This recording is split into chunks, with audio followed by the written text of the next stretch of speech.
এই দুনিয়া আখিরাতের তুলনায় কিছুই না।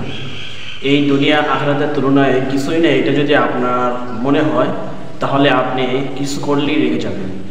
আর যদি এমনই মনে হয় যে এই দুনিয়া আখিরাতের তুলনায় অনেক কিছু, তাহলে আপনি কিছু হারাইলে রেগে যাবেন না।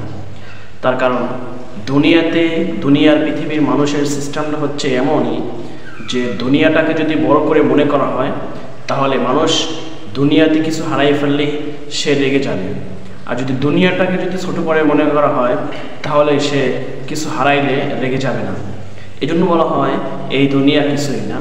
আর যদি এই দুনিয়াতে বসে যদি পরকালের কথা যদি স্মরণ করতে পারেন তাহলে এই দুনিয়াতে যদি আপনি যা কিছুই হারাই ফেলেন না কেন তাহলে আপনার কাছে কিছুই মনে হবে না। আপনি এই দুনিয়াতে থাকা থেকে শুরু করে কোনো কিছুর ভিতরে আপনার কোনো অভিযোগ থাকবে না। এই জন্য বলা হয় এই দুনিয়াটা মানুষের জন্য, মুসলমানের জন্য কিছুই না।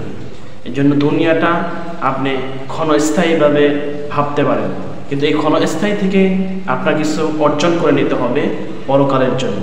তাহলেই আপনার কাছে মনে হবে এই দুনিয়াটা কিছুই না, আমার যা কিছু হারাই যাক না কেন আমি চিরস্থায়ীর জন্য সব কিছু ছেড়ে দিচ্ছি।